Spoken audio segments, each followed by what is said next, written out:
علیکم ناظرین، آج کا سچ کے ساتھ میں ہوں ندیم حسین۔ فلسطین جو ہے وہ اس وقت مرکز نگاہ ہے اور ظاہر ہے اس وقت وہاں پر فلسطینیوں کی نسل کشی جو ہے وہ جاری ہے، اس کو نسل کشی ہے، یہ قتل عام ہے جو ہو رہا ہے، اور اب پوری غزہ کی پٹی کو جو ہے وہ جنگ زدہ علاقہ بنا دیا گیا ہے، گھروں کو ملیا میٹ کیا جا رہا ہے، زد میں جو آ رہا ہے وہ اپنی جان سے جا رہا ہے۔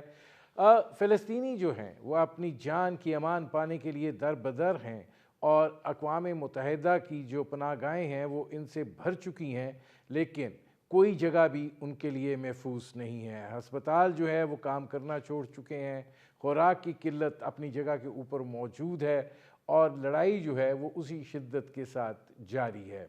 اسرائیل جو ہے وہ ہر گزرتے دن کے ساتھ اپنے جبر اور اپنے طاقت کے استعمال میں اضافہ کرتا چلا جا رہا ہے۔ اگر صرف فضائی آپریشن کی بات کی جائے تو پچھلے 2 ماہ کے دوران غزہ میں 10,000 فضائی آپریشن جو ہیں وہ کیے گئے ہیں۔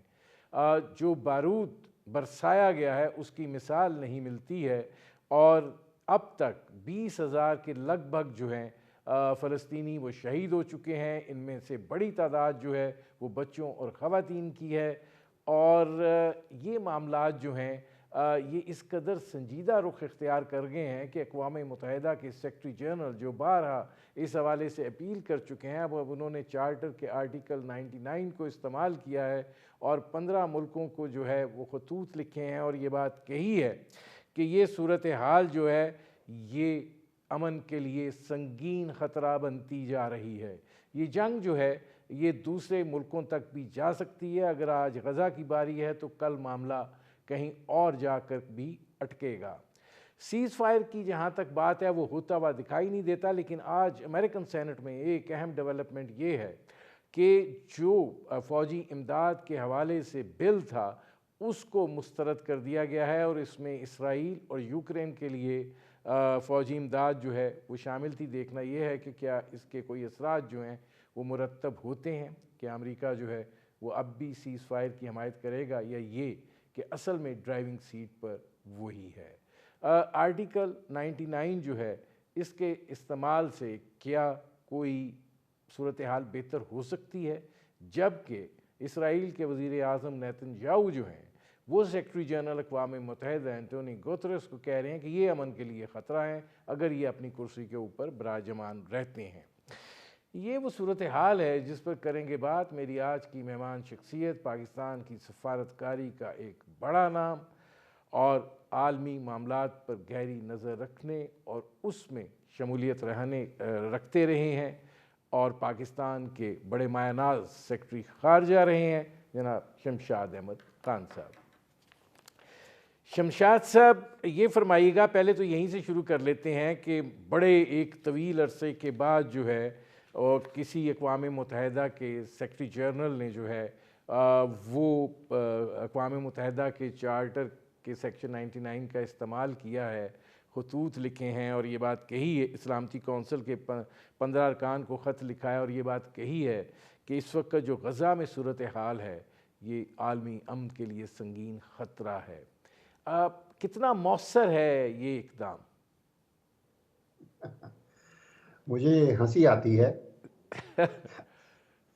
کہ یہ جو خطوط لکھے ہیں سیکرٹری جنرل نے، سیکرٹری جنرل کے اختیارات میں یہ ہے، اس وجہ سے اس نے اپنا اختیار استعمال کرتے ہوئے یہ خط لکھ دیے، لیکن آگے جن کو خط لکھا ہے ان کی طرف سے جو ایکشن ہے وہ کوئی یقینی ایکشن نہیں ہے۔ یونائٹڈ نیشنز کا چارٹر تقریباً 111 آرٹیکلز ہیں، اور کوئی میرا خیال ہے 19 کے قریب چیپٹرز ہیں، اور یہ ایک چیپٹر ہے جس میں سیکرٹری جنرل کی اپوائنٹمنٹ ہوتی ہے، کیا اختیارات رکھتا ہے، تو وہ انتظامی اختیارات ہیں اس کے، اور اس حوالے سے کہ کہیں دنیا میں امن کو خطرہ ہو تو اگر وہ سمجھتا ہے کہ یہ واقعی دنیا میں بہت بدامنی کا ایک رسک ہے، تو وہ بدامنی تو ہو رہی ہے، بدامنی نہیں ایک کانفلکٹ، بلکہ جو اسرائیل فلسطینیوں پر ظلم ہے اس کی انتہا، جس کی نقشہ کشی آپ نے خود بڑے خوبصورت الفاظ سے کر دی ہوئی ہے اپنے ابتدائیے میں، تو وہ تو اسرائیل تو لگا ہوا ہے فلسطینیوں کو ختم کرنے کے لیے، جینوسائیڈ کر رہا ہے غزہ میں، اور جو کچھ بھی اسرائیل کے پاس ہتھیار تھے اگر وہ ناکافی تھے تو امریکہ ان کو مزید بم دے رہا ہے.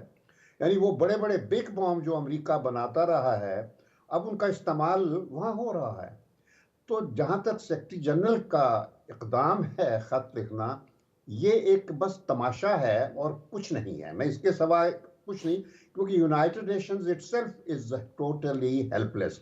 یہ بیچارہ سیکرٹری جنرل بڑا اچھا آدمی ہے. اس سیکرٹری جنرل نے جو فلسطین کے بارے میں اقدام لیا ہے وہ اس کے اختیارات میں that is the only thing that he can do. اس کے علاوہ وہ کچھ نہیں کر سکتا. لیکن وہ کیا کرے گا جب جو اقوام متحدہ کی سلامتی کونسل کی ریزولوشن جو فلسطین پر ہیں 242 اور 338 ایک 1967 میں اڈاپٹ ہوئی تھی اور دوسری 1973 میں اور ان میں سارے اسرائیل کے مسئلے پر فلسطین کے مسئلے پر جو عالمی برادری ہے جو اقوام متحدہ جس کو کہا جاتا ہے اس کے سارے جو پروناؤنسمنٹس تھیں وہ تھیں ان پر کوئی عمل نہیں ہوا. تو جب وہ نہیں عمل ہوا تو آج آپ ایک سیکرٹری جنرل کے خط سے وہ تو بیچارہ خط کیا بار بار بیان دیتا رہا ہے اسرائیل کے جارحیت کے خلاف اور اس کو بلکہ اسرائیلیوں نے اس کو ڈانٹ ڈپٹ دی کہ تم کون ہوتے ہو بولنے والے. یار تماشا بنا ہوا ہے United nation. United nations located ہے نیو یارک میں مگر فیصلے نیو یارک میں نہیں ہوتے ہیں فیصلے واشنگٹن میں ہوتے ہیں. یہ میں بتا دوں. اچھا اور اس نہ میں صرف یونائٹڈ نیشنز کے بلکہ مسلم دنیا کے یہ بھی سن لیجئے آج مجھ سے مسلم دنیا میں 57 ممالک ہیں اور تقریباً جو ممالک اثر رسوخ رکھتے ہیں ایسے معاملات میں اس میں گلف کی ریاستیں ہیں عرب کے شہزادے ہیں پاکستان سمیت وہ سب کے سب امریکہ کے غلام ہیں. ان کے اپنے فیصلے امریکہ کرتا ہے واشنگٹن میں. نہیں اب اس میں نہیں تو اس میں ایسی شمشاد صاحب ایک صورت میں سیکنڈ آپ کہاں فلسطین کی بات کر رہے ہیں. ہاں اب اس کسی میں مسلم ممالک کسی مسلم ملک کے پاس وہ نہ ول ہے نہ کوئی ارجنسی ہے نہ خواہش ہے مدد کرنے کی فلسطینیوں کی. میں بتا دوں سوائے کھوکھلے بیان دینے کے اور کچھ نہیں رہا. بدقسمتی یہ ہے. اب یہ فرمائیے گا کھوکھلے یہ جو بیان آپ دینے بات کہہ رہے ہیں شمشاد صاحب کہ خالی کھوکھلے بیان دینے سے کچھ نہیں رہا کیا اسلامی ملکوں کو اور خاص طور پہ وہ ممالک جن کی سرحدیں جو ہیں وہ ملتی ہیں یہ احساس نہیں ہے کہ اگر آج غزہ ہے تو یہ ستم یہاں تک نہیں رکے گا اسرائیل کے عزائم یہاں تک ختم نہیں ہوں گے پھر وہ آگے بڑھے گا اور وہ جو سیریا کا خواب ہے اور پھر باقی چیزیں جو ہیں وہ ساری اس راستے پر جو ہے گامزن ہوں گی. تو یہ احساس نہیں ہے کہ اگر ہم نے یہ ادھر ہی بند نہ باندھا تو یہ پھر آگے معاملہ بڑھ جائے گا جس کی طرف سب بات کر رہے ہیں. دیکھیں یار ندیم آپ اتنی یک طرفیت کے ساتھ ایک پرسپیکٹیو دیتے ہیں. آپ سیریا کی بات کرتے ہیں آپ عراق کی بات کرتے ہیں عرب ملکوں کی بات کرتے ہیں جن کی سرحدیں اسرائیل سے ملتی ہے. ارے بھائی تاریخ پر تو ذرا نظر دوڑائیں ان کے ساتھ کیا ہوتا رہا ہے. اسرائیل ان لوگوں کو شکست دیتا رہا ہے ہر جنگ میں اور اس کی مدد ملتی تھی باقاعدہ برطانیہ فرانس اور امریکہ. وہ مدد ان کی مدد کے ساتھ سب کچھ ہوتا ہے. میں وہی تو کہتا ہوں کہ دوسری جنگ عظیم کے بعد پہلا ٹارگٹ ان مغربی ممالک کا سوویت یونین تھا اور اس کے لیے ان کو پتا تھا کہ سوویت یونین کو امریکہ کی کوئی طاقت ختم نہیں کر سکتی تھی اتنی اس کے پاس طاقت تھی سوویت. تو امریکہ نے پاکستان اور افغانستان کو واٹرلو بنا کے سوویت امپائر کا پہلے تو سوویت امپائر کو ختم کیا. ٹھیک ہے جی. وہ جب ہو گیا اس کے بعد پھر سارے مسلم ممالک جو تھے وہ ٹارگٹ پڑے جس میں ایران اور پاکستان سر فہرست ہیں. اور اس میں یہ ہوتا ہے کہ ان کے ایران میں تو خیر ایسا ہے کہ وہاں ایک واقعی انقلابی سوچ تھی انقلابی قوت تھی جنہوں نے آ کر امریکہ کے سامنے ڈٹ گئے اور آج تک ڈٹے ہوئے ہیں. دوسرا پاکستان کو بنایا تھا. پلیز فارگیٹ کہ کوئی مسلم ممالک جو ہیں وہ فلسطینیوں کی کوئی پریکٹیکل مدد کریں گے. اور یہ حماس نے یہ بنیادی طور پر اسرائیل کے خلاف ایکشن نہیں لیا. میرا خیال ہے آپ کے ساتھ میرا جو لاسٹ پروگرام ہوا تھا میں نے اس میں بھی یہ کہا تھا کہ حماس نے یہ سبق یہ بنیادی طور پر ان مسلم شہزادوں کو دیا ہے جو اسرائیل کے ساتھ پینگیں اپنی گہری کر رہے تھے. سب نے تو اسرائیل کے ساتھ تعلقات کر لیے تھے, صرف سعودی عرب رہ گیا تھا. تو انہوں نے اس سے پہلے کہ سعودی عرب کے شہزادے بھی اسرائیل کی نائٹ کلبز اپنے ہولی لینڈ میں پیدا کر دیں گے, تو انہوں نے یہ جو کارروائی کی اور جس سے رک گیا. اب سعودی عرب کم از کم اس لسٹ سے باہر ہے جنہوں نے اسرائیل کو تسلیم کیا ہوا ہے. تو اب آپ کو میں ایک چیز یہ کہنا چاہتا ہوں, ذرا اس کو سنیے, کہ یہ تقریریں کرنے سے, اقوام متحدہ کے چارٹر کو کوٹ کرنے سے, آرٹیکل 99 چھوڑیے, کوئی بھی آرٹیکل کر لیجئے آپ, کچھ فرق نہیں پڑے گا. یونائٹڈ نیشنز ایک کاغذ کے ٹکڑے کے علاوہ اب کچھ نہیں رہا. تھا کچھ, یعنی 20ویں صدی کے آخر میں کچھ کام اس سے ہوئے, لیکن کسی جنگ کو اس نے پریونٹ نہیں کیا, کسی بڑے کانفلکٹ کو اس نے حل نہیں کروایا. یعنی فلسطین اور کشمیر یہ دو مسئلے ہیں سر فہرست اقوام متحدہ کی چارٹر پر, بلکہ ہندوستان کی کوشش یہ رہی ہے ہمیشہ کہ کشمیر کو بھی اقوام متحدہ کے ایجنڈے سے نکال دیا جائے. یہ کریڈٹ پاکستان کے سفارتکاروں کو جاتا ہے. ہم لوگوں نے کشمیر کو اقوام متحدہ کے ایجنڈے پر رکھا اور آج بھی رکھا ہوا ہے. تو یہ دو ایشوز ہیں وہاں مسلمانوں کے, ایک فلسطین اور ایک کشمیر. جب تک مسلم دنیا میں یہ شعور نہیں پیدا ہوگا کہ ہمیں اپنی طاقت کا مظاہرہ کسی طریقے سے کرنا ہے. غزہ کی جو اس وقت موجودہ صورتحال ہے, ظاہر ہے وہاں پہ مزاحمت جاری ہے, معاملات کو جنوری تک امریکہ کہہ رہا ہے کہ حالات اسی طرح رہیں گے اور اس کے بعد جو ہے کوئی بہتری آنی شروع ہو جائے گی. آپ کو لگتا ہے کہ اس وقت تک کوئی فلسطینی یہ زندہ چھوڑ دیں گے, اور یہ ساری دنیا جہاں پہ بڑے پیمانے کے اوپر انسانی حقوق کے حوالے سے مظاہرے ہو رہے ہیں اور حکومتوں کے اوپر ایک دباؤ جو ہے وہ ڈالا جا رہا ہے کہ آپ جو کچھ کر رہے ہیں یا آپ جس اس کے پیچھے کھڑے ہیں صورتحال کے وہ درست نہیں ہے, وہ کوئی پرویل کرے گی؟ دیکھیے, آپ کے جتنے سوالات ہیں بڑے بجا ہیں, اور میں پوری طرح آپ سے متفق ہوں کہ ان چیزوں کی ضرورت ہے, مگر ان چیزوں کا کوئی فائدہ نہیں ہے جب تک آپ وہ قدم نہیں اٹھائیں گے جس سے کم از کم مظاہرہ آپ کر سکتے ہیں مسلم دنیا کی اس طاقت کا جو واقعی ان کے پاس ہے. میں نیوکلیر کی بات نہیں کر رہا, میں یہ کہہ رہا ہوں کہ مسلم دنیا جو 57 ممالک ہیں ان کے پاس دنیا کی جو انرجی ریسورسز ہیں ان کا 70% ہے, اس کی مالک ہے وہ 70%. یہ جو عرب کے شہزادے جو مالک بنے ہوئے ہیں, یہ تو شہزادے تو مالک تھے ہی نہیں, یہ تو سلطنت عثمانیہ چل رہی تھی. پھر یہ مغرب کے لوگوں نے سوچا کہ جی یہ تو پھر بڑی ہمارے خلاف وہ ہو جائے گا, تو انہوں نے بغاوتیں کروا کے عثمانیہ سلطنت کے خلافت کے خلاف, اور ان شہزادوں کو پکڑ کے بدوؤں کو وہاں سے صحراؤں سے لا کے بٹھا دیا, تو آج وہ مالک بن گئے ہیں. وہ انہوں نے چیز یہ دولت بنائی تو نہیں, یہ اللہ کی طرف سے ان کو نصیب ہوئی تھی, لیکن یہ دولت 70% دولت. اور اسی طرح را مٹیریل کے ریسورسز ہیں, نیچرل ریسورسز مسلم دنیا کے پاس جو تقریباً 50 سے 60% ہیں.